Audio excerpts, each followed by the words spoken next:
BNP chairperson Khaleda জিয়ার মুক্তি চেয়ে এবং যুক্তরাজ্য বিএনপির ৩ বারের সাধারণ সম্পাদক কয়সর এম আহমেদকে বাংলাদেশ জাতীয়তাবাদী দল বিএনপির কেন্দ্রীয় কার্যনির্বাহী কমিটির সদস্য করায় মহানগরীতে মিছিল করেছে জগন্নাথপুর ও জকিগঞ্জ জাতীয়তাবাদী ফোরাম সিলেট।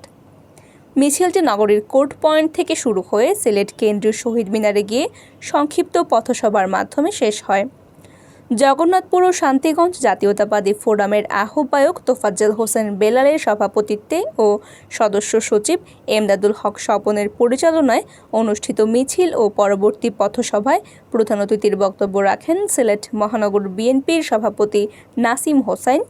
এই দেশের ক্রান্তিকালে দেশের এই সরকারের কাছে বিভিন্ন দাবি দাবা করছে। আজকে যারা উপস্থিত আছে সকলকে একটি বিষয় স্পষ্ট বলতে চাই, এই স্বৈরাচারী শেখ হাসিনার কাছ থেকে কোনো দাবি আদায় করা যাবে না। আপনারা বৃহত্তর এবং চূড়ান্ত সংগ্রামের জন্য প্রস্তুতি গ্রহণ করুন।